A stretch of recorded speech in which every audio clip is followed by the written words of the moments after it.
दोस्तों, आज जो हमारा टॉपिक है वो है emergency provision in the Indian constitution, जो मैंने आपको ग्रुप में डाला था। दोस्तों, आज जो हमारा टॉपिक है वो है भारतीय संविधान में आपातकाल की व्यवस्था। मैंने जानबूझ करके ट्रेडिशनल्स जो टॉपिक हैं उसको नहीं लिया है। मेरा मानना है कि आपका जो लेवल है वो ग्रेजुएशन से ऊपर का है, तो चूँकि ये बीए और एमए का क्लास नहीं है, ये हायर लेवल का क्लास है, more than higher to MA and BA. तो इसीलिए हम जो यहाँ पढ़ा रहे हैं वो उन टॉपिकों को पढ़ा रहे हैं जिसमें कि कुछ पेच है, जो आप नॉर्मल सिचुएशन में, जो एक स्टूडेंट जो नॉर्मल सिचुएशन अगर स्वतः पढ़ेगा तो वो उतना ज़्यादा उसको समझ नहीं पाएगा या उसको समझने में दिक्कत होगी। और इसीलिए हम उन टॉपिकों को उठाते हैं जिन टॉपिक में मुझे लगता है कि इसमें स्टूडेंट्स को मेरी मदद की दरकार है। अगर आप यूपीएससी का सिलेबस देखें तो आपको पता लगेगा, या एमपीपीएससी का, पहले मैं यूपीएससी की बात कर लेता हूं, तो अगर आप नॉर्मल कोर्स में देखें तो कम से कम आपको 1-1.5 साल पहले तैयारी करना होता है, और जिस साल आप प्रीलिम्स की एग्जामिनेशन देते हैं तो वो पूरा साल आपको उसमें जाता है। तो कम से कम 2 साल आपको यूपीएससी के लिए तैयारी के लिए चाहिए, और एमपीपीएससी के लिए कम से कम 1 साल चाहिए।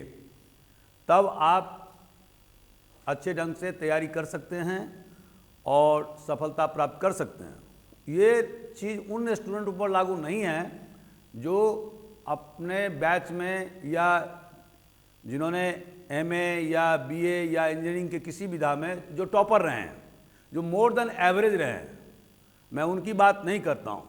जो एक एवरेज स्टूडेंट रहा है उसके लिए यही फार्मूला लागू है। तो हम जो हम उन टॉपिकों को सेलेक्ट करते हैं जिसमें मुझे लगता है कि स्टूडेंट्स को इसमें मदद की दरकार है। तो जैसे कि अभी आप पूछ सकते हैं कि आपने प्रेसिडेंट के अधिकार और कर्तव्य के बारे में क्यों नहीं बताया, प्रधानमंत्री के अधिकार और कर्तव्य के बारे में क्यों नहीं बताया। सिंपल है, कोई भी किताब उठाइए, पढ़ लीजिए, दैट्स ऑल। उसमें कोई ज़्यादा दिमाग लगाने की ज़रूरत नहीं है। लेकिन यदि आपको बताया कि how the president is elected, तो उसके पीछे मेरा कुछ मंशा था। फार्मूला लगा हुआ है, पेच है, बहुत लोगों को समझ में नहीं आता है। अभी सारे कोचिंग इंस्टीट्यूट इंदौर में आप स्टूडेंट्स को बुलाइए, उनको पूछिए कि how the president is elected, उसमें से मुश्किल से 1 या 2% ही लोग बताएंगे, बाकी लोग नहीं बता पाएगा, मेरा अपना मानना है। तो इसीलिए हमने बताया कि ताकि आप समझ जाएं कि इसके फॉर्मूले क्या हैं, इसको चुनाव की पद्धति क्या है, और आखिर प्रेसिडेंट का चुनाव जो proportional representation by single transferable vote जो संविधान में लिखा हुआ है और जिसके तहत में राष्ट्रपति का चुनाव होता है, वो विधा क्यों नहीं अपनाया गया, वो विधा क्यों अपनाया गया। और जो जनरल, जो जैसे पार्लियामेंट के चुनाव जो होते हैं, जैसे एमपी का चुनाव होता है, तो अगर जिसको सबसे ज़्यादा वोट मिलता है, मान लीजिए 1 वोट भी ज़्यादा मिलता है तो जीत जाता है। तो ये प्रक्रिया राष्ट्रपति के चुनाव में क्यों नहीं अपनाई गई, समानुपातिक प्रतिनिधित्व का प्रणाली क्यों अपनाया गया। तो उसके लिए हमने आपको बताया कि इसके रीजन ये है। अब ये जो यूपीएससी में जो आपको क्वेश्चन पूछा जाएगा वो इसी प्रकार से पूछे जाएंगे कि why the proportional representation by single transferable method was adopted by the Constitution of India for electing the president। ठीक है, तो आपको ऐसे में आपको जवाब लिखना है। लेकिन एमपीपीएससी में आपको सिंपल क्वेश्चन पूछेंगे कि राष्ट्रपति के चुनाव कैसे होते हैं। ठीक है, यही डिफरेंस है स्टेट सर्विसेज में और यूपीएससी में। ठीक है, तो इसीलिए हमने आपको उस टॉपिक के बारे में आपको बताया। नाउ आज जो हमारा जो टॉपिक है वो emergency provision in Indian constitution है, भारत के संविधान में आपातकाल की व्यवस्था। अब दोस्तों, अगर आप सारे विश्व के जो संविधान हैं उसको अगर आप कंपैरेटिव एनालिसिस करेंगे तो आपको पता लगेगा कि कुछ ही देशों में केवल इमरजेंसी का प्रोविज़न है। आपको मैंने कल या इसके पहले वाले टॉपिक में बताया था कि जो सोर्सेज ऑफ इंडियन कॉन्स्टिट्यूशन, जो कहाँ से मटेरियल लिए गए हैं, तो आप ये बताइए कि इमरजेंसी प्रोविज़न किस देश के संविधान से लिया गया है। ये वाइमार संविधान आपने जानते होंगे, जर्मनी, ये इससे जो है वो इमरजेंसी प्रोविज़न लिया गया, वाइमार संविधान, ठीक है। अब सवाल इस चीज़ का उठता है कि जब हमारे देश में एक फेडरल कॉन्स्टिट्यूशन बनाया गया, संघात्मक ढांचा, जब हमारे देश में फेडरल कॉन्स्टिट्यूशन, मैंने आपको स्पेसिफिक कैरेक्टर में बताया था कि what is Indian constitution, what are its nature. तो मैंने कहा था कि Indian constitution in federal in structure and unitary in spirit. भारतीय संविधान का जो ढांचा है वो संघात्मक है और एकात्मकता जो है उसके रूह में है, ठीक है। इसका आप हमारा वीडियो है उसमें आप देखिएगा यूट्यूब पर, तो the nature of Indian constitution, ठीक है। अब जब फेडरल है और जैसे संघात्मक बोलेंगे, बहुत सारे विद्यार्थी हिंदी में हैं, संघात्मक है, संघात्मक का मतलब क्या होता है, व्हाट डज दिस मीन। अगर आप ब्रिटेन का संविधान देखेंगे तो वहाँ क्या है, वहाँ यूनिटरी है, एकात्मकता है। क्यों है कि वहाँ पर एक सरकार है, उसका जो उसमें पार्लियामेंट है और उसके बाद में विभिन्न काउंटीज में, जिसको कि हम जिला बोल सकते हैं, डिस्ट्रिक्ट बोल सकते हैं, विभिन्न काउंटीज में बटा हुआ है। वहाँ कोई स्टेट नहीं है, जैसे बिहार है, यहाँ पर यूपी, एमपी, तो वहाँ नहीं है। वहाँ पर एक सत्ता है, केंद्रीय सत्ता ब्रिटेन में, और उसके नीचे में बहुत सारे काउंटीज हैं डायरेक्ट। तो वो क्या है, यूनिटरी है। वहाँ पर काउंटीज के और जो केंद्र सरकार है उसमें दोनों में कार्य के विभाजन नहीं है। हमारे देश में क्या है, हमारे देश में 7 शेड्यूल है। अब 7 शेड्यूल में 7th schedule, what does this mean. 7th schedule में जो 7वां अनुसूची है उसमें केंद्र के, जो मैंने पहले ही बता चुका हूं कि यूनियन लिस्ट और स्टेट लिस्ट और कंकरेंट लिस्ट, ये 3 लिस्ट का व्याख्या किया गया है।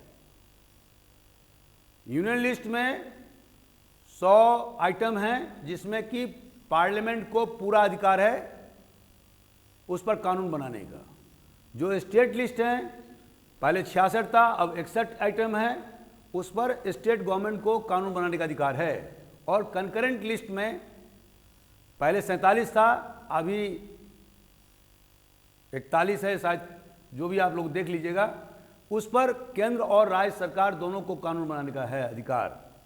लेकिन अगर उसी पर्टिकुलर एक्ट पर कानून सब्जेक्ट पर अगर केंद्र और राज्य के दोनों के कानून बनेंगे तो केंद्र का माने पार्लियामेंट के द्वारा बनाया गया कानून स्टेट असेंबली के द्वारा बनाए गए कानून को सुपरसीड करेगा, ठीक है। ये तो सिंपल बात हुई। तो ये जो डिवीजन ऑफ जो सब्जेक्ट है वो फेडरल स्ट्रक्चर की सबसे बड़ी विशेषता होती है। और जब आप डिवीजन करते हैं तो होता क्या है, झगड़े होने की संभावना होती है केंद्र में और राज्य सरकारों में, ठीक है। तो अब झगड़े यदि होंगे, विवाद होंगे, कंट्रोवर्सी होंगे, तो उसको निपटारा करने की व्यवस्था होना चाहिए। तो हमारे देश में उसको निपटारा करने की व्यवस्था किसको मिला हुआ है, सुप्रीम कोर्ट को। कि इस पर वीडियो भी हमने बनाया हुआ है। तो सुप्रीम कोर्ट को जो ओरिजिनल जुरिडिक्शन है, जो ये हाई कोर्ट को नहीं है, सुप्रीम कोर्ट को जो ओरिजिनल जुरिडिक्शन है, वो ओरिजिनल जुरिडिक्शन क्या है? सुप्रीम कोर्ट के बहुत सारे अधिकार हैं, अपीलेट हैं और एडवाइजरी हैं और ओरिजिनल है। तो ओरिजिनल जुरिडिक्शन में क्या अधिकार हैं कि अगर केंद्र और राज्य में अगर किसी प्रकार का कोई झंझट होगा, झगड़ा होगा, कंट्रोवर्सी होगा, तो उसको निपटारा करने का पावर किसके पास में है? सुप्रीम कोर्ट में, not high court. High court को ये पावर नहीं है, क्योंकि ये ओरिजिनल जुरिडिक्शन से हिट होता है। या दो राज्यों के बीच में, यूपी और बिहार में किसी बॉर्डर डिस्प्यूट को लेकर के झगड़ा हो गया, तो वहां पर भी पटना हाई कोर्ट या लखनऊ बेंच का, यूपी का हाई कोर्ट या इलाहाबाद, यूपी के तो इलाहाबाद में है ना, तो वो नहीं उसका निपटारा कर सकता। वो निपटारा कहाँ होगा? सुप्रीम कोर्ट में होगा। तो दो राज्यों, या ऐसा भी संभावना हो सकता है कि 2-3 राज्य एक तरफ हों और केंद्र सरकार एक तरफ हो, तो वहां भी निपटारा करने का काम सुप्रीम कोर्ट को होगा। तो this is called original jurisdiction of the supreme court. ठीक है। अब इसी से ही एक बात और निकलती है कि यदि आपने डिवीजन बंटवारा किया है तो लिखित में होना चाहिए। अगर लिखित में नहीं होगा तो फिर बंटवारा करने का कोई मतलब नहीं है। तो इसीलिए जहां पर रिटिन, तो फेडरल स्ट्रक्चर का सबसे महत्वपूर्ण चीज क्या है कि वहां पर लिखित संविधान होना चाहिए। तो हमारे देश में क्या है?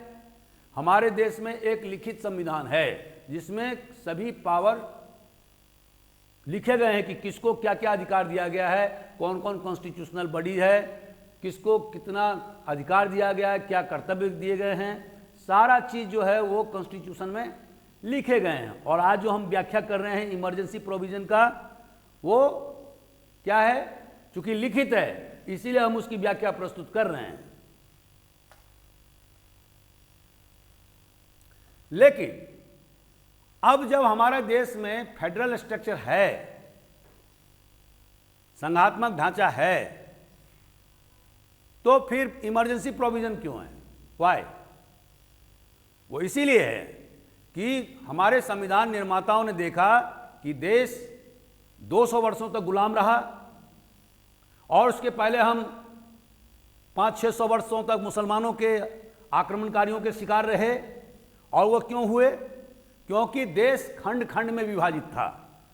ठीक है। जब हमारी केंद्र की सत्ता बहुत मजबूत हुआ करती थी तो उस समय में जो बाहरी आक्रमण होते थे तो क्या होता था? हम उसको युद्ध में परास्त कर सकते थे। या चंद्रगुप्त मौर्य ने परास्त कर दिया था सेल्यूकस को, बहुत बड़ा एम्पायर का मालिक था सेंट्रल एशिया में। या गुप्ता पीरियड के समय में हुनों का बहुत जबरदस्त आक्रमण हुआ हिंदुस्तान में। लेकिन क्या हुआ बाद में? जब तक उनकी सत्ता बहुत मजबूत थी तब तक तो हुनों से मुकाबला करते रहे हो। लेकिन कुमार गुप्त और उसके बाद में स्कंद गुप्त के 467 एडी में मरने के बाद,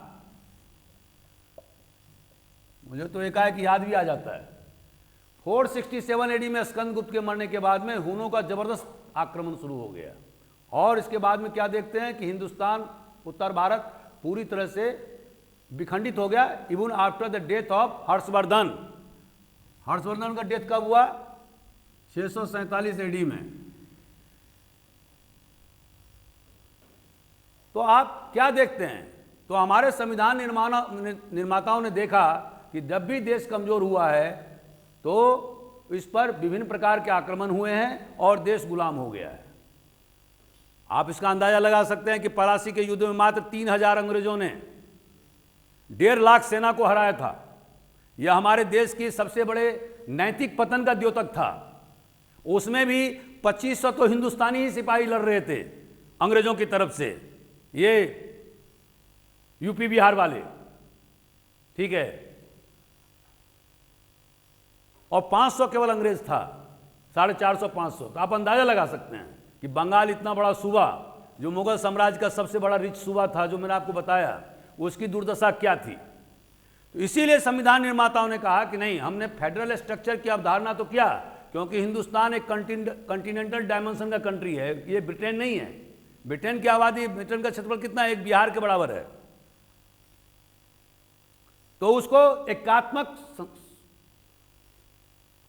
व्यवस्था पर नहीं शासन किया जा सकता है, यूनिटरी गवर्नमेंट नहीं किए जा सकते हैं, क्योंकि अलग अलग धर्म, रीजन है, लैंग्वेज है, कल्चर है, तो उसके लिए अलग अलग प्रोविंसेस चाहिए। और मुगलों के समय में भी आपने देखा कि मुगलों के समय में भी प्रोविंसेस थे, सल्तनत पीरियड में भी प्रोविंसेस थे, अंग्रेजों ने 11 प्रोविंस बनाए हुए थे, ठीक है। अब और उसके अलावा प्रिंसली स्टेट भी था। अब दोस्तों इसमें ज़्यादा जाने की जरूरत नहीं है, इसीलिए उन्होंने इमरजेंसी का प्रोविज़न रखा कि अगर देश पर बाह्य आक्रमण हो जाए, अगर आर्मी का विद्रोह हो जाए, तो उस स्थिति में या कॉन्स्टिट्यूशनल फेल्योर हो जाए या फिनेंशियल इमरजेंसी आ जाए, वित्तीय आपात हो जाए, तो ऐसी स्थिति में जब देश बहुत ज़्यादा विपरीत परिस्थितियों से गुजरे, तो इन दैट सिचुएशन हमारे पास में एक ऐसा प्रोविज़न होना चाहिए जिसमें कि देश एकजुट होकर के मुकाबला करे।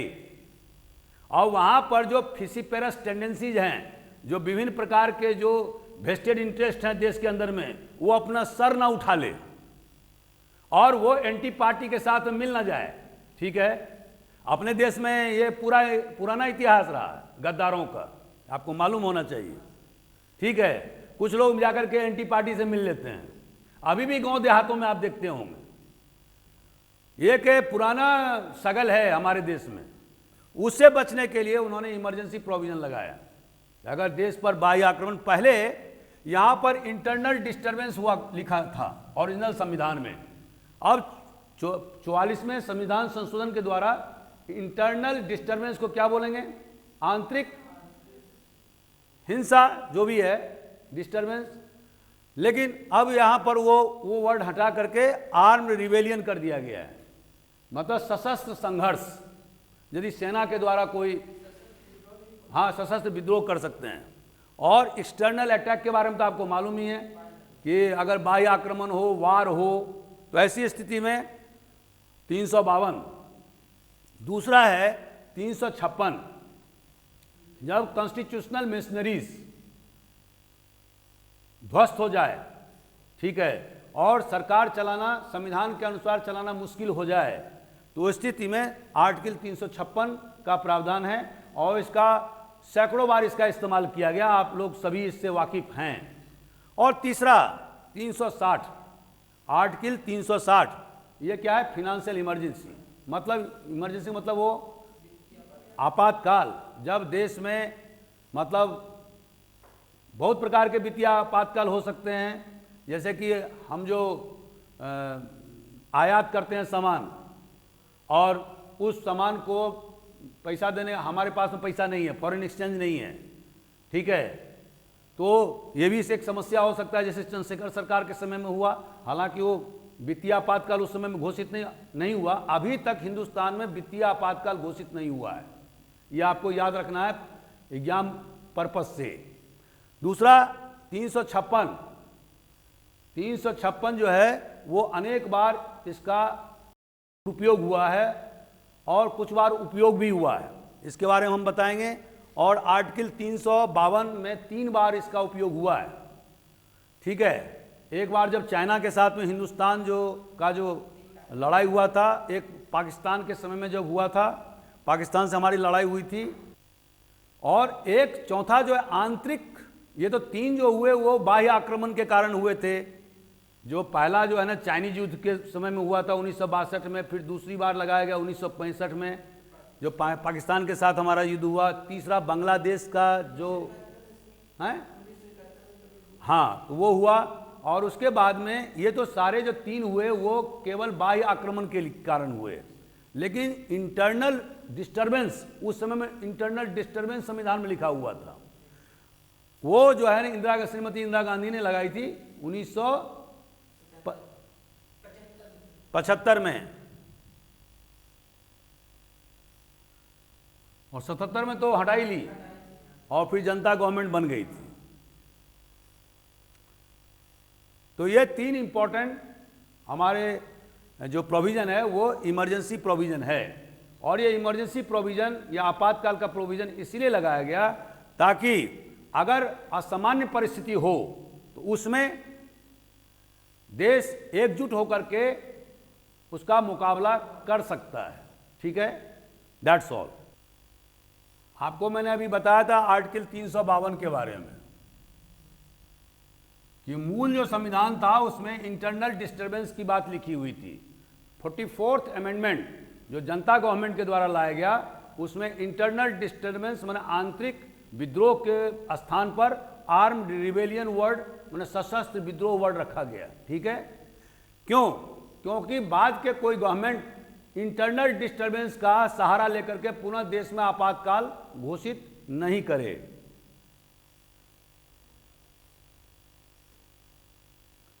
इसमें एक चीज और जोड़ा गया कि कोई जरूरी नहीं है कि देश में आक्रमण ही हो जाए तभी जो है आप जो है ना आपातकाल लगाएंगे। अगर प्रेसिडेंट सेटिस्फाइड होता है, जब हम वर्ड प्रेसिडेंट बोलते हैं तो यू मस्ट अंडरस्टैंड कि the prime minister and his council of minister, जब हम वर्ड प्रेसिडेंट बोलते हैं तो आप हमेशा ध्यान रखिए कि ये prime minister and his cabinet members या council of ministers. Council of ministers और कैबिनेट में अंतर क्या होता है बताइए आप। अब आते हैं काउंसिल ऑफ मिनिस्टर। अब ये तो 9वीं कक्षा के विद्यार्थी जानता है। ये मैंने दो चीज बताया आपको, काउंसिल ऑफ मिनिस्टर और कैबिनेट। देखिए जो मंत्री होता है, आपको आर्टिकल 74 में मैंने बताया था कि there shall be a council of ministers with the prime minister at the head to aid and advise the president of India। यह आर्टिकल 74 को रटिए, ये मुख्य चीज है आर्टिकल 74। और इसी तरह से स्टेट में 163 या 164 दो भी है, और 74 75। अब ये काउंसिल ऑफ मिनिस्टर और कैबिनेट क्या होता है?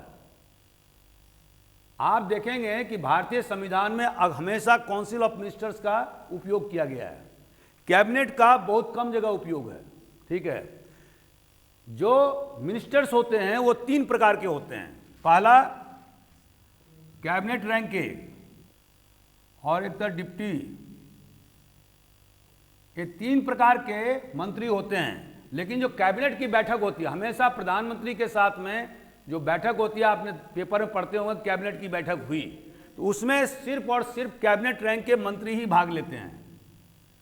अब जो कैबिनेट रैंक का मंत्री जो होता है, मान लीजिए वाटर रिसोर्सेस मंत्रालय आप मान लीजिए, उसका जो हेड होगा वो कैबिनेट रैंक का मिनिस्ट्री होगा। उसके बाद में उसका जो सहायक होगा वो स्टेट रैंक का मिनिस्टर होगा, उसका भी सहायक हो सकता है डिप्टी रैंक के मिनिस्टर्स। 3 प्रकार के मिनिस्टर्स होते हैं हिंदुस्तान के संविधान के मुताबिक। ठीक है, लेकिन जो डिसीजन मेकिंग बॉडी है, top class decision making body है, वो क्या है? कैबिनेट। ये कैबिनेट है। तो कैबिनेट में अभी आपने देखा होगा कि जब से भारत के ये आज़ादी के बाद से जो विभिन्न सरकार जो बनी हैं, तो उसमें विभिन्न प्रधानमंत्रियों के द्वारा जो अपने कैबिनेट मंत्रियों की शपथ दिलाई गई है, आपके शुरुआत में आप देखेंगे थोड़ा सा, तो अभी अधिकतम 31, 32, 35 तक कैबिनेट रैंक मिनिस्टर रहते हैं। अब एंटी डिफेक्शन बिल के हिसाब से अब क्या हो गया, मंत्रियों का जो संख्या है वो निर्धारित कर दिया गया है। निर्धारित क्या हुआ है? पहले क्या था कि आप कितना भी मंत्री आप शपथ दिला सकते थे। अभी क्या हो गया है कि राज्यों में और केंद्र में जो टोटल जो लोकसभा का या असेंबली का जो स्ट्रेंथ है, उसका 15% से ज़्यादा मंत्री नहीं हो सकता है।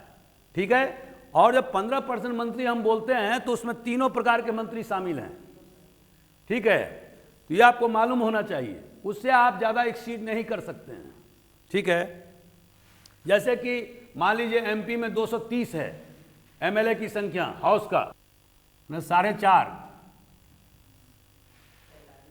मतलब अधिकतम आपको 35, मतलब 4.5 को आप 5 मान लें तो अधिकतम आप 35 से ज़्यादा मंत्री नहीं रख सकते। ठीक है, अब ये सब आप लोगों को उंगली पर आना चाहिए। अगर आप एग्जाम दे रहे हो तो। इसलिए मैं मैथमेटिक्स का क्लास इसलिए लगवाता हूँ। कुछ लोगों ने कहा है कि ये बेकार चीज़ें हैं, हम 15 दिन पहले पढ़ लेंगे, ये सब बेकार चीज़ें हैं, वो कभी नहीं होगा आपसे। मैं कम से कम 6 बार एग्जामिनेशन में अपीयर हुआ हूँ, ठीक है, तो मुझे पता है कि एग्जामिनेशन में कैसे फेस किए जाते हैं। हिस्ट्री को तो हम पढ़ सकते हैं 10 दिन पहले, लेकिन हम मैथमेटिक्स और लॉजिकल रीजनिंग नहीं कर सकते। तो अब कैबिनेट रैंक, स्टेट रैंक और डिप्टी रैंक, ये 3 जो है वो काउंसिल ऑफ मिनिस्टर्स के हिस्सा होते हैं। लेकिन जब कैबिनेट कहेंगे तो उसमें केवल कैबिनेट रैंक के मंत्री ही हिस्सेदार होते हैं, ठीक है। अब आपको एक चीज और समझना होगा, जो एक दिन मैं अलग से क्लास लूंगा, different type of committees, cabinet committees. अब दोस्तों एक हमारे हिंदुस्तान में एक नया चलन आया है, और वो चलन क्या है कि कैबिनेट के भी टुकड़े कर दिए गए हैं। Cabinet committee on security, cabinet committee on finance, ठीक है। और चूंकि देश के सुरक्षा से मुद्दा जुड़ा हुआ है, इसीलिए ये होना तो ये चाहिए कैबिनेट के हिसाब से कि सारे कैबिनेट के मंत्री बैठेंगे। एक बात और बता दूं, स्टेट रैंक के मंत्री भी होते हैं कुछ इंडिपेंडेंट डिपार्टमेंट के, जिनके ऊपर में कैबिनेट रैंक का मंत्री नहीं होता है। आपने देखा होगा कि जो स्वतंत्र प्रभार, तो एक प्रकार का वो भी होता है कि जैसे मान लीजिए कि मैं शिक्षा मंत्री हूं, स्टेट रैंक का हमारा दर्जा है, लेकिन हमारा स्वतंत्र प्रभार है। तो अब इसके हिसाब से आप देखेंगे 4 प्रकार के मंत्री हो जाएंगे। लेकिन जब कैबिनेट में इन स्वतंत्र प्रभार वाले को या स्टेट रैंक को या डिप्टी रैंक को जब तक बुलाया नहीं जाएगा, तब तक कैबिनेट के बैठक में वो नहीं आ सकते, ठीक है। ये आपको याद रखने की जरूरत है। इसके अलावा अब कैबिनेट में विभिन्न प्रकार के कमिटी का निर्माण कर दिया गया है। जैसे कैबिनेट कमिटी ऑन सिक्योरिटी, इसमें 4-5 मंत्री, प्रधानमंत्री, गृह मंत्री, फिनांस मिनिस्टर और 1-2 मंत्री, जिसको कि जिस पर प्रधानमंत्री का पूरा जो है विश्वास है, क्योंकि ये बहुत ही आला दर्जे का काम है, क्योंकि इसमें संभावना रहती कहीं लीक ना हो जाए बात और दूसरे देशों तक बात ना पहुंच जाए। इसीलिए आपको हम एक दिन अलग से बताएंगे कि हिंदुस्तान में अभी बहुत सारे कमिटी काम कर रहे हैं under the leadership of prime minister, और उसमें केवल 4 और 5 मंत्री ही मिलकर के, जो कैबिनेट कमिटी ऑन सिक्योरिटी मान लो है, तो 5 मेंबर हैं कैबिनेट रैंक के मंत्री, वही भाग लेते हैं, बाकी लोगों को बुलाया नहीं जाता, ठीक है। तो ये डिफरेंस है। आप समझ गए डिफरेंस क्या है। काउंसिल ऑफ मिनिस्टर जब हम कहेंगे तो उसमें cabinet rank, state rank, independent charge के मंत्री और डिप्टी रैंक, ये सभी शामिल हैं। लेकिन जब हम कैबिनेट कहेंगे तो उसमें बाकी लोग शामिल नहीं हैं। और यदि हम कैबिनेट कमिटी ऑन सिक्योरिटी कहेंगे, उस कैबिनेट में भी कमिटी बना दी गई है बहुत सारा, क्यों कि बातें लीक नहीं हो। क्यों, कैबिनेट में तो बहुत सारे मंत्री होते हैं, 30-32, अभी भी आप खोल के देखेंगे किताब में तो आपको 30-32, खास करके केंद्र सरकार की बात कर रहा हूँ, 32-35 आपको जो है ना कैबिनेट रैंक के मंत्री मिल जाएंगे, जो विभिन्न विभागों के हेड होते हैं, ठीक है। तो अब एक नया प्रचलन क्या शुरू हुआ है कि विभिन्न प्रकार के कमिटीज बना दी गई हैं कैबिनेट में। जैसे सिक्योरिटी के मामले में 4-5 लोग रहेंगे, हालांकि सारे कमिटी में अधिकांश में प्राइम मिनिस्टर रहता ही है, क्योंकि वो पाइवोट है, वो धुरी है कैबिनेट का या भारत सरकार का। तो वो उसको, या कभी कभी ये भी हो सकता है कि जो उसका जो होम मिनिस्टर है या सेकंड इन कमांड है वही हेड हो जाए, ये हो सकता है। लेकिन अब जो है सारे, जो किसी भी विषय पर आप देखेंगे, जैसे मान लीजिए वाटर रिसोर्सेस, मतलब जिसको सिंचाई कहते हैं, उसके लिए भी एक कमिटी बना दिया गया है। और कैबिनेट में 4-5 लोग जो मंत्री होते हैं वही डिसीजन लेते हैं, बाद में कैबिनेट से इसका अप्रूवल हो जाता है।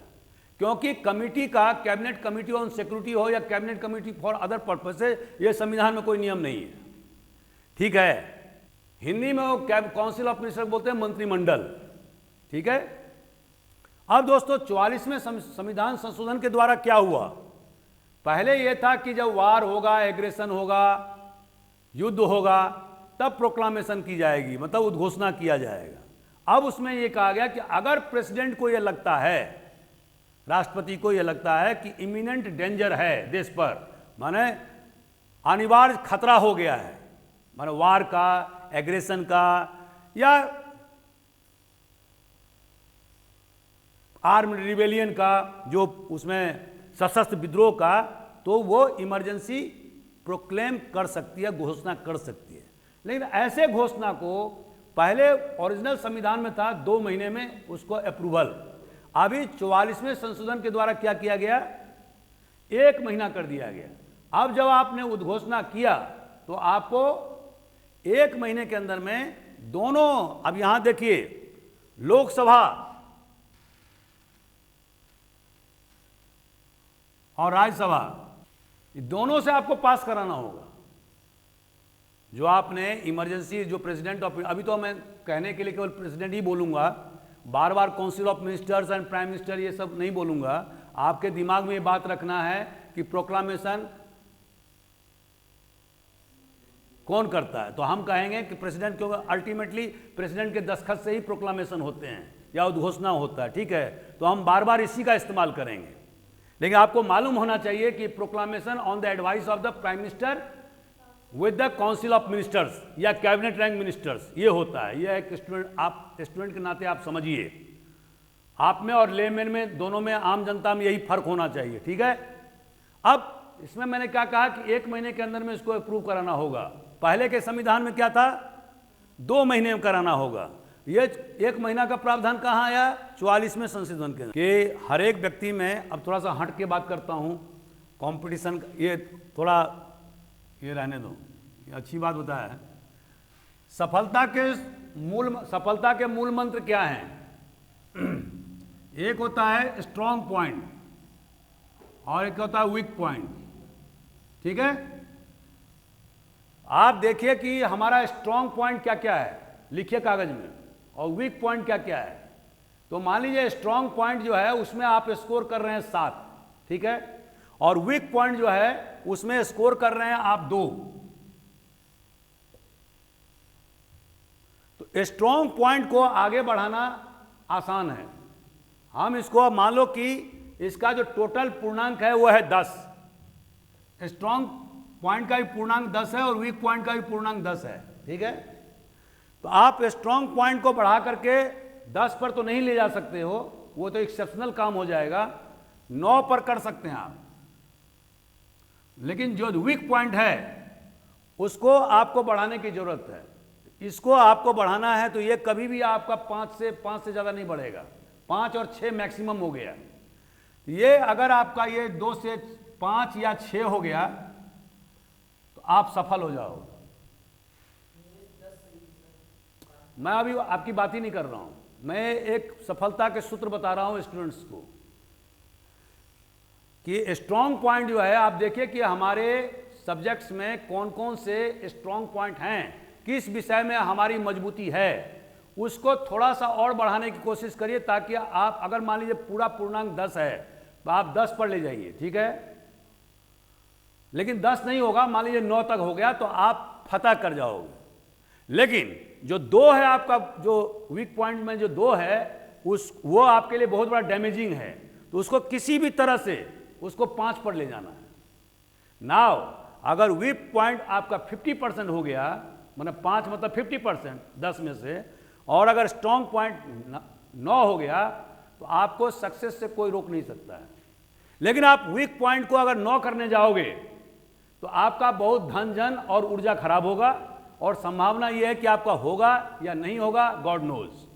तो ये जो अप्रोच है मेरे विचार से, जो मेरे को अभी बहुत सारे स्टूडेंट ने अभी ऑनलाइन क्लास को बताया, तो मैं उन्हें बता देना चाहता हूं कि वीक पॉइंट को, जहां पर आपका पॉइंट 2 है, उसको 9 पर ले जाना बड़ा कठिन काम है। इसमें 2-3 साल समय चाहिए, आपके पास इतना समय नहीं है, और उसमें बढ़ाना भी बहुत कठिन काम है। तो उसमें हमें करना क्या है कि 50%, 2 से 5 पर ले जाना है, 50%। लेकिन जो हमारा स्ट्रॉन्ग पॉइंट, जहां पर हम 7 पर खड़े हैं, उसमें अगर हम 2 पॉइंट और बढ़ा दें 9 पर, तो हम सक्सीड कर जाएंगे, हमारा हाथ पकड़ने वाला कोई रहेगा नहीं। This is the mantra for success for every student. Now I am coming to my point. Lok Sabha और राज्यसभा अब यहाँ पर देखने वाली बात यह है कि जैसे कि आपने देखा, मैंने आपको पहले बताया कि यहाँ पर लोकसभा में भी 2/3 स्पेशल मेजोरिटी से पास होना चाहिए। स्पेशल मेजोरिटी का मतलब क्या होता है? जब हम कहेंगे स्पेशल मेजोरिटी, अब ये सब टिपिकल टर्म है संविधान का, तो स्पेशल मेजोरिटी से लोकसभा में पास होना चाहिए। तो इसका मतलब क्या हुआ? इसमें से बताइए कोई भी व्यक्ति, स्पेशल मेजोरिटी का मतलब क्या हुआ?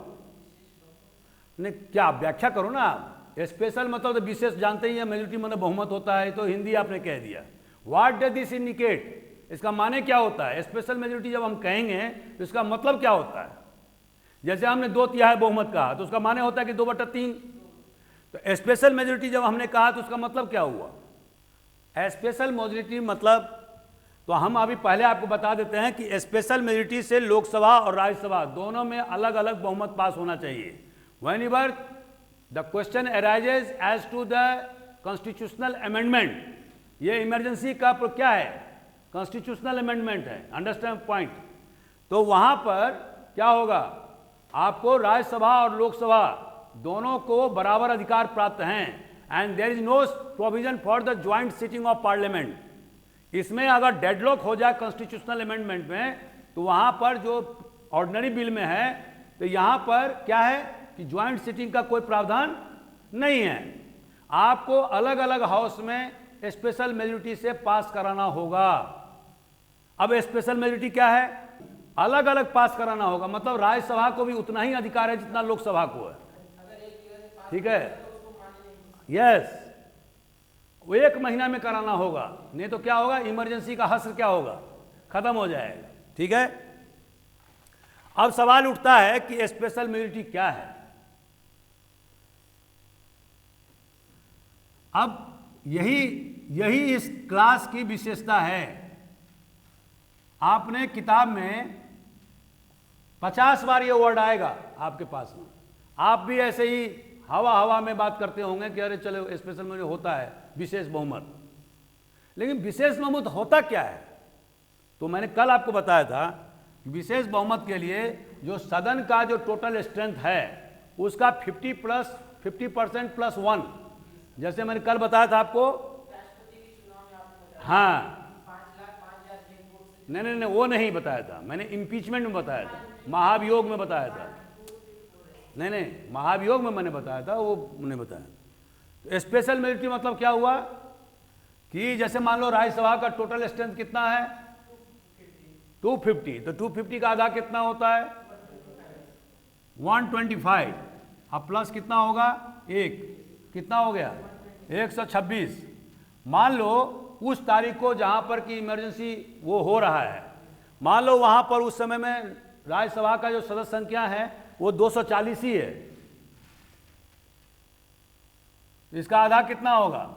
120 और प्लस 1 121। इतना मेंबर होना चाहिए। लेकिन 2/3 भी होना चाहिए।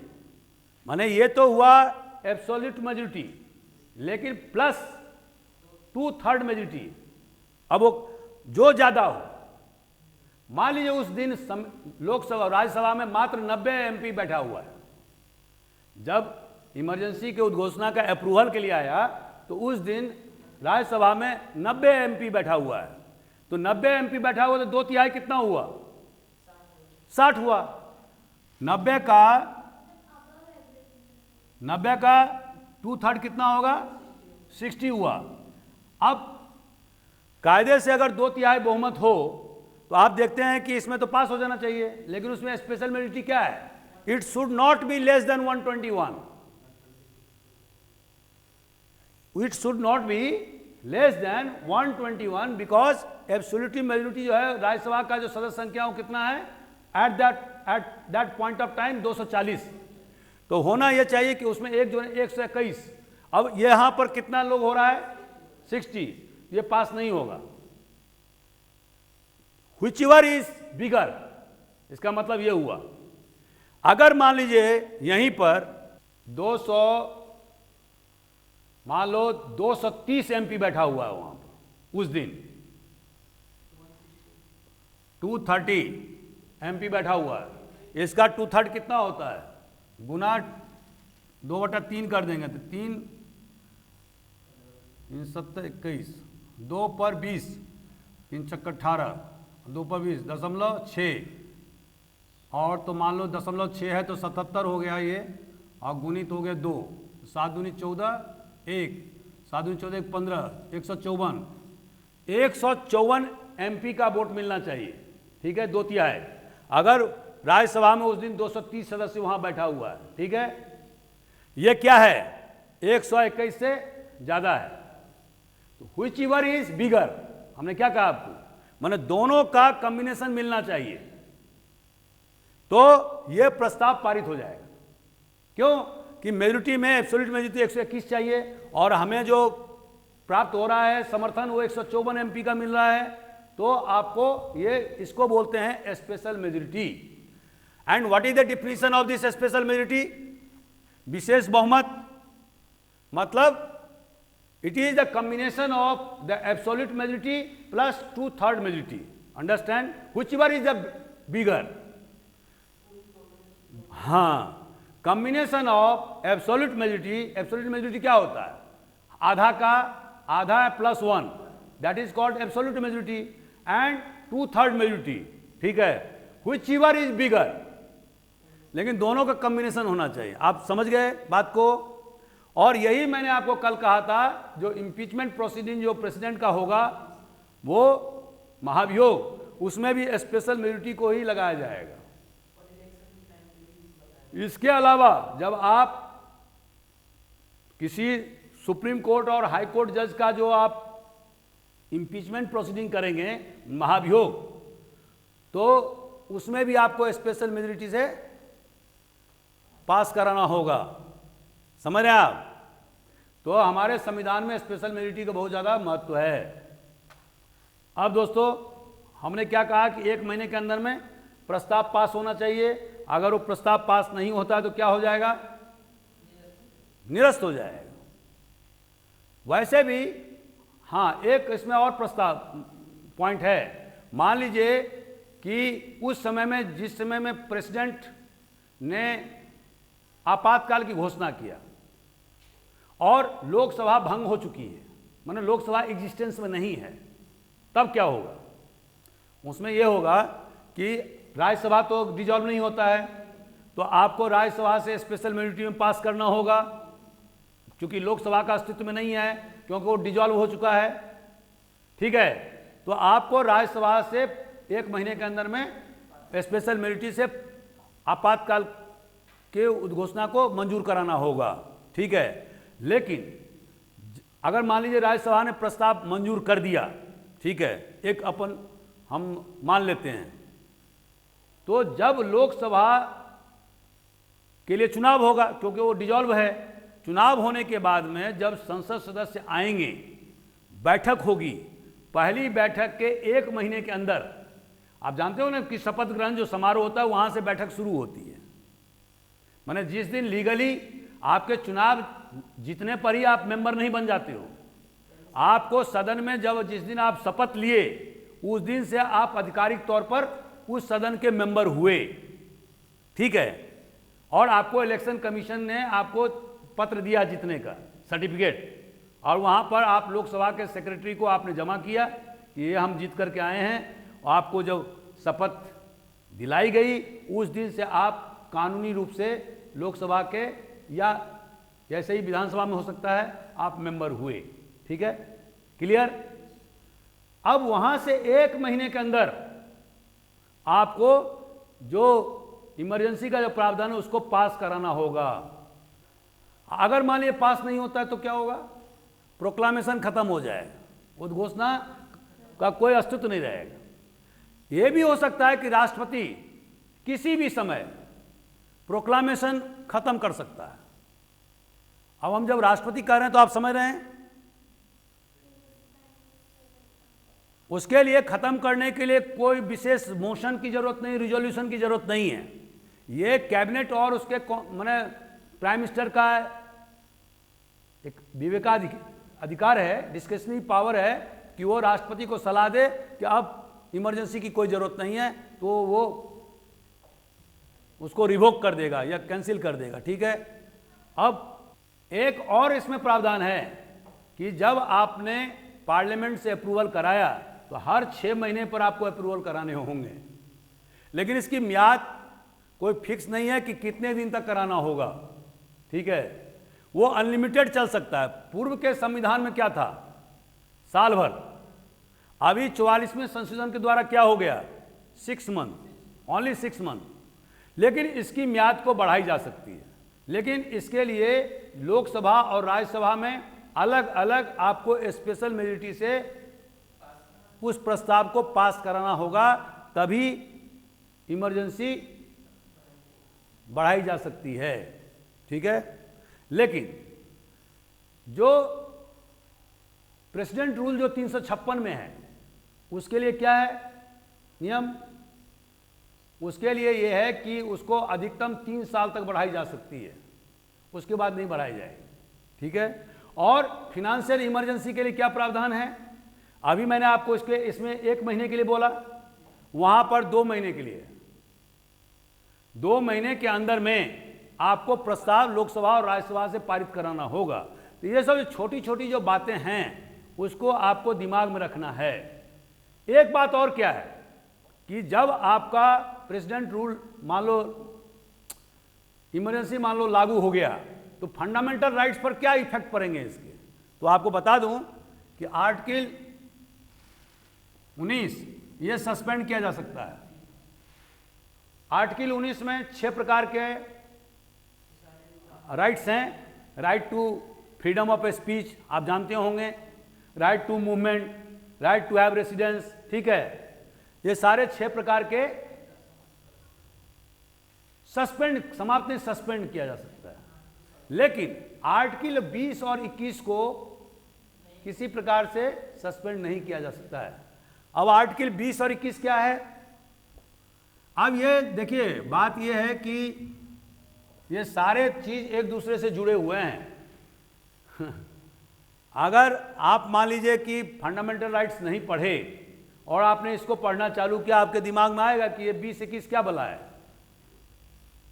ठीक है, तो 21 पहले लेते हैं। 21 क्या है, right to life and liberty, माने जीवन और स्वतंत्रता का अधिकार। और अभी आप हमारा वीडियो देखिए, उसमें बना हुआ है, सुप्रीम कोर्ट ने राइट टू लाइफ को बहुत जबरदस्त, बहुत व्यापक रूप से जो है इसकी व्याख्या प्रस्तुत किया है। और इसमें कहा है कि राइट टू लाइफ, जीवन का जो अधिकार है, उसमें राइट टू सैनिटेशन भी है, माने स्वच्छता, वातावरण, इन्वायरमेंट भी है, हेल्थ भी है। ठीक है, राइट टू एजुकेशन, और 21A में क्या है, राइट टू एजुकेशन। ठीक है, वो भी है। तो इसको बहुत व्यापक दृष्टिकोण से सुप्रीम कोर्ट ने इसको इलिबरेट किया है, व्याख्या किया है, उसके बारे में आप अलग से पढ़िएगा। और लिबर्टी, स्वतंत्रता, और राज्य केवल प्रोसीजर इस्टेब्लिश्ड बाय लॉ के छोड़ करके उसके स्वतंत्रता को और उसके जीवन को नहीं ले सकता है। ठीक है, ये अगर इमरजेंसी के काल में भी ये राइट हर एक व्यक्ति के पास में अक्षुण्ण है। और राइट आर्टिकल 20 क्या है, अच्छा आर्टिकल 20 में डबल जेओपार्डी है। डबल जेओपार्डी मतलब क्या होता है कि एक ही व्यक्ति को एक ही अपराध के लिए 2 बार सजा नहीं दी जा सकती है। ठीक है, this is called double jeopardy. इप्सो, दूसरा क्या है, इप्सो फैक्टो। इसका मतलब क्या होता है कि जो अपराध ये तो सिविल मामले में लागू होगा लेकिन क्रिमिनल मामले में लागू नहीं होगा। कैसे कि मान लीजिए कि कोई कानून 2020 में बना, ठीक है, और वो क्रिमिनल मामला बना। मान लो कि उन्होंने कहा कि जो मारपीट करेगा, धारा 323 में जो अभी 6 महीना का जो दंड का प्रावधान है, अब 2020 से इसमें 3 साल का प्रावधान हो गया है।